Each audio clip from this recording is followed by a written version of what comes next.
Nangangati na naman ang itlog ko, nangangati na naman ang itlog ko, ka. Nangangati na naman ang itlog ko, nangangati na naman ang itlog ko, ka. What's up YouTube? It's your boy Dashing and this is week 1 of the CDL. I am one of the coaches of Team Kati Itlog and this week we take on the Menders Coffee Club. So, this season we'll try to cover the games. Actually, I'll try to cover the team games, not just my games. So I'll try to put some insight there if I know certain sets or whatnot. And we'll do it in order of the games taking place. So in this case, it was Melvin taking on Brian, me taking on Thomas, and then Dylan taking on Hasin. So I think between our three matchups, Melvin had like the easiest matchup on paper. He had a number of win cons there. In my case, it was just like I only had like one win con essentially, and Hasin had a chance in his game, but I would say he had the worst matchup, at least on paper. But you know, players could have an off day and whatnot. But yeah. Without further ado, let's check out Melvin's game. So they lead Thundy and Moltres. I wasn't really sure what was the best lead there. I was kind of expecting Gran to lead, but it is what it is. T-Bolt on the Pori takes just a little chunk of damage. Goes for Ice Beam, gets the freeze. I'm not sure why he went for download, to be honest. I'm not sure if that was just a YOLO set, because I do know that the set for the team itself was really last minute made. I'm talking like 10 minutes. He was like, what should I bring? And I'm like, oh boy, we didn't prep anything, huh? So he switched out Azu as it got taken out by the Urshifu. I was telling him that in this game, Necro, Pinsir, and Azu are like his best win cons. Everything else is expendable, and for some reason he sacks Azu as the first mon he decides to sack. So not a good start, definitely. And he brings out Moltres. Oh my god. This really made me Kati. I was like, Kati. I'm like, oh my god, are we just throwing the game now? He goes Ice Punch there. I think that was obvious. He did have rocks on Chomp, so if you didn't run like a fast Chomp to outspeed, let's say, the Urshifu, because we do know it's not Scarfed, right? If you're not running fast Chomp, the Urshifu was gonna fall to the, what do you call this, to the Life Orb anyway, if not the Rough Skin. So you could have just set rocks there to get some value out of it. So you're already down 2 to 1 mon. Gran comes in, goes for Ice Beam on the Porygon. Porygon lives, but we got some hacks in return, which is totally fine. We froze the Thundy, and I think Thundy was like the one that was really stopping us from sweeping. He goes Dark Pulse here on the Necrozma, gets a flinch. Very unfortunate hacks there. You could have gotten like a good hit on Gran at that point, putting it down to like a quick attack range. So you could have brought out Pinsir here and just, you know, force one of the mons to take a quick attack, I guess. So yeah, whatever mon came in, you could essentially set up on it, like, yeah, even Miltank, because he did have CC there. So this hacks was definitely important. The Dark Pulse flinch, definitely important there. He brings out Garchomp, gets knocked out by the Ice Beam, so he probably should have brought Pinsir out first. He decides to go Mega and gets KO'd. That's going to be a 5-0 loss for Melvin. So the opportunity there was, it may have been better if the way he played it, I mean, was to just go for like an SD on the normal form, pincer normal form. But then again, if he's running Shuriken, then you're gonna be in range for that as well. So I think that would have been the play, or I didn't really calculate, but it's possible he would. From the way the Gran was attacking, I think this is expert belt set. So he may or may not have lived that, but if he did, there's a good chance he could have still won that, or at least get, the Thundy gets O-code, Miltank gets O-code, Bro gets O-code, Fortress, depending on the bulk, if he did set up rocks, that could have been in range for like a return or something. But yeah, very poorly played by Melvin. Hopefully we can get some actual prep next time or next week. So next up we have my game here. I'm playing against Thomas, was it? Yeah, Thomas. So this game was kinda interesting in the sense that when I only had like 2 mocks for this game, and I won both of them, one 5-0, another one 6-0, and that doesn't really give me confidence because I didn't really play against mons I thought were coming. Because both of my mocks, I think both my mocks didn't bring Gyarados and the Gran. So I was like, seeing both of those, and I saw Whimsicott. I think one of them brought Whimsicott, but the other one didn't. As soon as I saw Whimsicott, I was like, okay, this is an encore set. Has to be. I think I could have played. I think the lack of mocks I had was really affected. For one thing, the way I play in terms of the sets I brought. I could have definitely brought better sets in this game, but some of the players I mock with didn't really want to run more mocks because they thought the match was in my favor. I think to a certain degree the match was in my favor, but I was somewhat concerned, especially the way Melvin's game played out, that he got flinched by the Dark Pulse, and I'm like, oh boy, I don't want to get flinched too. I'm just one flinch away, because this team I brought, actually every team I had couldn't really break like a cosmic what's this one, Eternatus. We couldn't really break Cosmic Eternatus, which was a big problem in the team building. Only the Necrozma could break that thing. So, as much as it looks like a good matchup for me on paper, I'm kind of reluctant to say it was, just because of the lack of mocks I had. Had my opponents brought better mons, that could have made it tougher. Also, when I played them, I did have Coco. I did bring Coco, but then I thought maybe I should bring just the, what do you call this, Rhyperior instead. So as soon as I saw his team, I was like, damn, I should have brought Coco. Alright, but anyway, let's check out the game, see how that went. He leads Gran. I didn't think he would lead Gran this time. I thought maybe the what do you call it, the Whimsicott would lead. So I switched to Vaporeon on the Gran U-turn. Interesting. Switch Necro on the Giga Drain. We go for a Sunsteel Strike. Do some damage. He doubles back to Eternatus. As we go Vaporeon. We switch back to Rhyperior. He goes for Dynamax Cannon. I'm not really sure, but I think that was like an uninvested Dynamax Cannon. He goes for Bulk Up here as we go for Metal Burst. Unfortunate. He goes for Drain Punch as we just go for an EQ.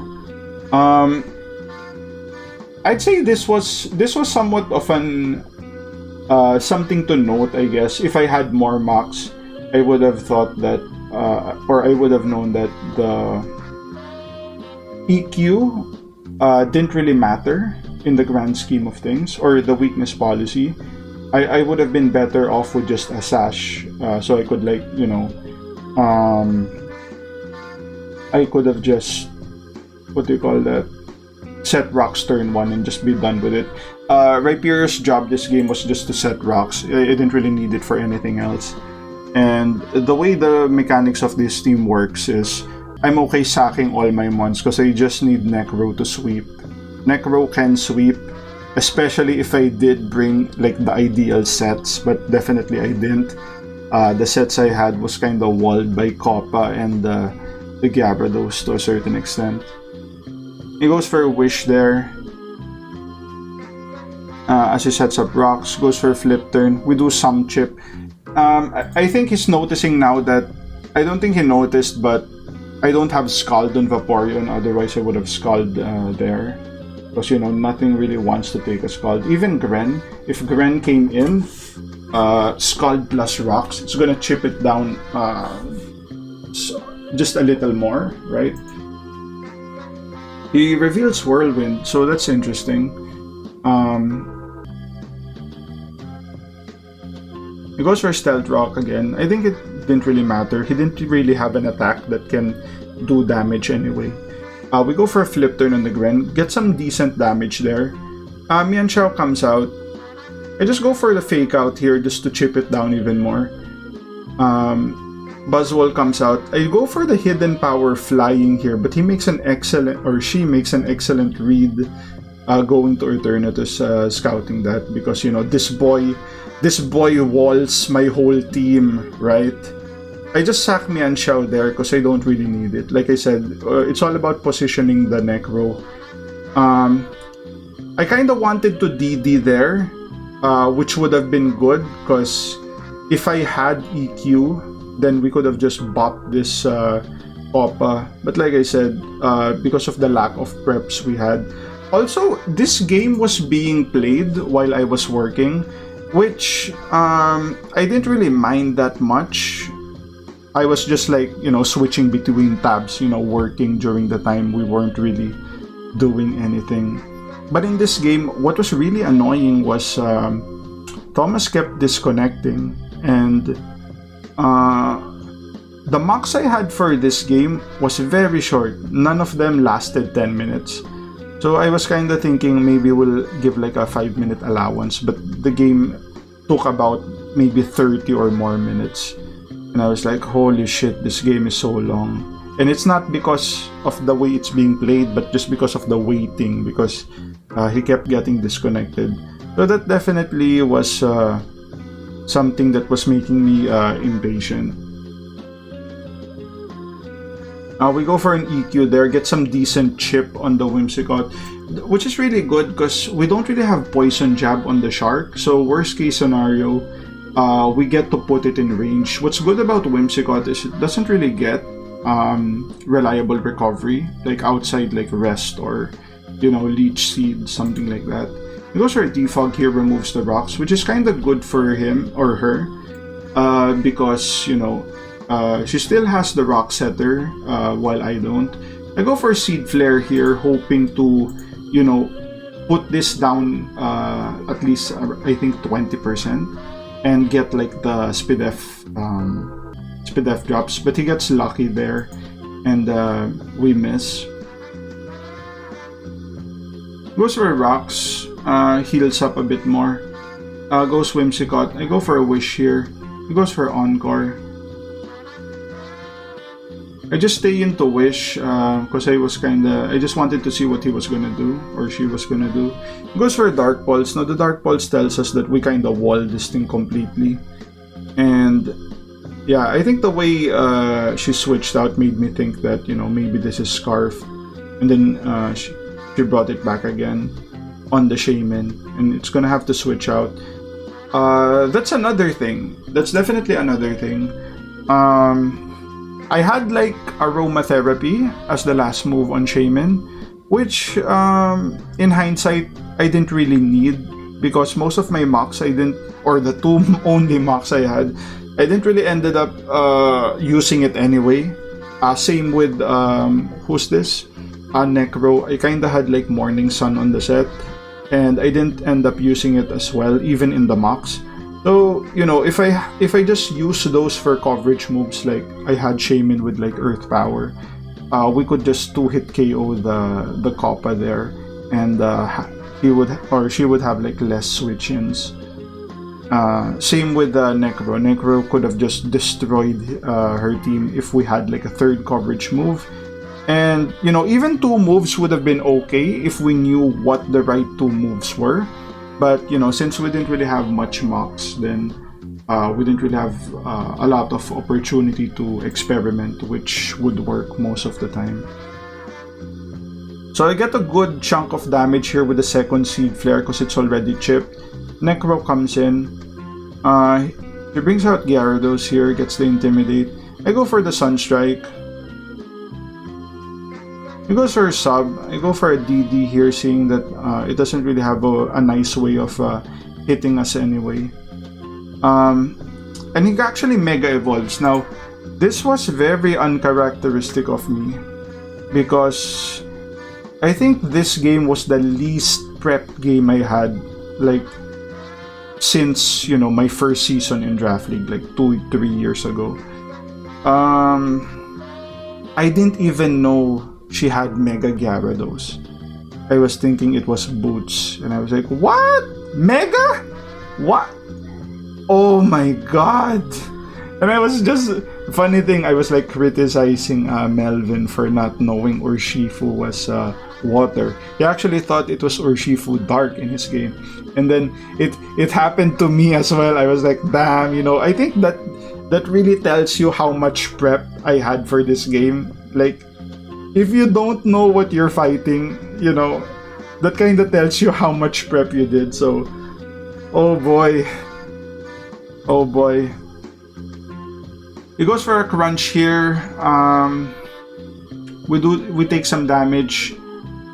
So one thing to note, if I knew Gyarados was there, I would have not gone for the what do you call that move? The Photon Geyser. I would have broken the sub.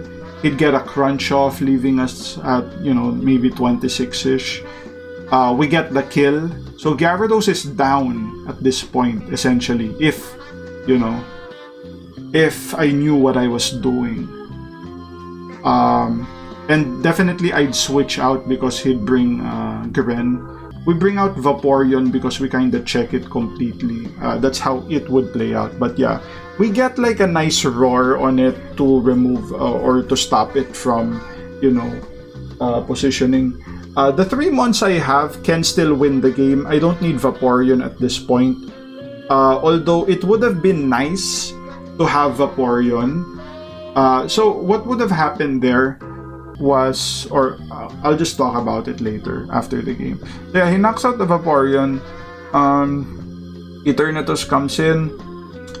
I bring out Shaman here to Healing Wish to guarantee we get a good positioning. Bring out Necrozma on the Eternatus. He doesn't want to risk. Actually, I kind of contemplated going DD there, but if he went for what do you call this, Whimsicott, and he could just encore me there. So I didn't really want to do that. I just go for Photon Geyser there. But yeah, we take out the Whimsicott. We are encored, meaning that Gyara could just attack here. I kind of thought, I think the better play there was just to bring out Gran and then just, you know, hit some Dark Pulses. But he decides not to. He goes for Gyara here, goes for a DD, and he goes for a sub. I read that completely. That was like the most obvious sub of my life. So after that, we kind of have, we start thinking, oh, maybe we have a chance here, because the 2 months fall to Shark, and he doesn't have like an encore mon anymore. So Shark is gonna fall to Buzzwole, and then we could potentially set up well enough to like sweep from there. So we go Mega here, go for a Psychic Fangs, do a shit ton of damage. Drain Punch comes out. I think it was really good that he had, or she had, like lefties here. Lefties really probably won her the game. As you could see, I go for a DD twice. As she goes for a bulk up. I get like a decently, a little above mid-roll on the first Photon Geyser as he goes for bulk up again. And Drain Punch kinda heals a decent chunk. I actually get one of the lowest rolls on the second Photon Geyser. So you could say if I got like a mid-roll, I would have maybe KO'd the what do you call this? The Buzz Wall, and then Gran needed to like what do you call this? Gran needed to, what do you call that? Flinch me to get the KO. But since it's like Scarf, I'm assuming it's Modest. So Modest would kill me all the time. If it was Timid, then it would have been a roll in my favor to like live that. So we kind of take an L there. Very surprising. We don't really take L's usually. Like the only time we take L's is we have like bad matchups and hacks, right? But yeah, I think the game was. She played it very well, very well. A lot better than, you know, whoever I mocked with. But it's kind of unfortunate. I'm all for getting like easy wins, and I think this was an easy win for her. What was I gonna say? So yeah, I think the important turn there was the Gyarados play. I would have had like 4 more mons, and I could have just wish. Once he on-cored, or once she on-cored Vaporeon to Wish, I could have just switched out to the Necrozma and then healed it back up, and then, you know, I would have been in a very favorable position to win there. But it is what it is. I think me and Hasin are gonna practice more in the upcoming week. So yeah, let's check out Hasin's game. I don't know why, but Hasin has a habit of making his replays private. You know, some paranoid shit there. But yeah, it brings out Smeargle on the Calyrex. I'm surprised he brought out Calyrex as a lead, but it definitely works out. I guess I shouldn't be too surprised, because if you look at the team, right? Wendell's team, or no, Melvin's team, Smeargle is like the obvious or the common lead, and actually it looks like most of his mons doesn't have a way of dealing with Kali. Definitely he wasn't expecting the subset, so it goes sub Nasty Plot, goes for a Sucker here. Draining Kiss is the Raticate. Raticate was supposed to check this one unless it was Draining Kiss. So it kind of tells you the level of competition we have here in the CDL. Goes for a Sucker Punch. Unfortunately, Mew was not invested, and I was like, how is Mew not invested? Like, that's our only, you know, that's like our best way of checking the Kali. And it's actually Life Orb. So, you know, if you had a little more investment, if you didn't kill, you would have brought it down to like Life Orb chip. But yeah, sets up webs. Yeah, the Kali is just gonna destroy Hasin rather. As you can tell, I'm not used to like making replay videos with other people's names. Goes for a knockoff. How did he get the knockoff? How the hell did that happen? Let's check that again. Was he slower?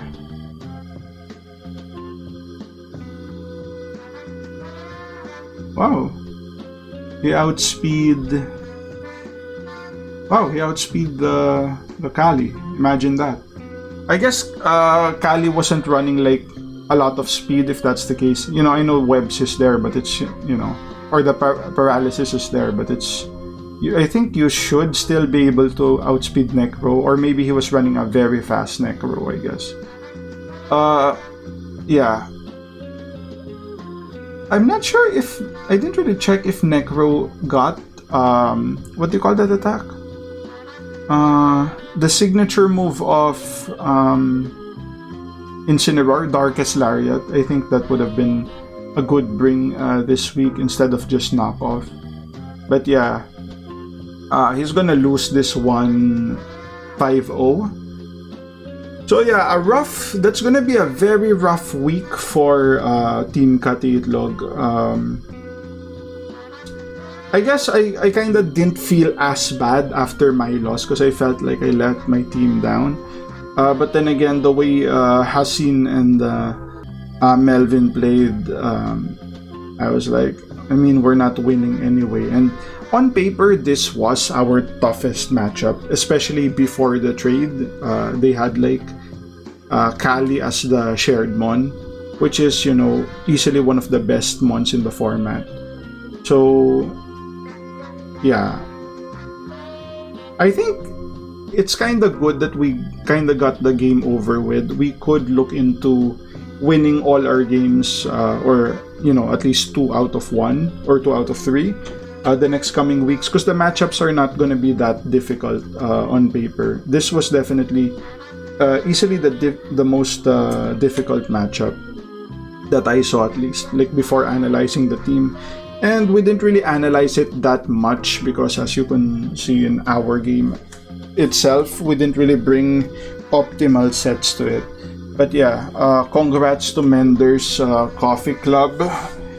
It's definitely a big win taking down Kati Itlog, since we are like, you know, people were like making jokes about the rankings, like, you know, this team should win because it's like highly ranked. But I already said in the video itself that it only represents how tough it is to prep versus this team. So yeah, what else?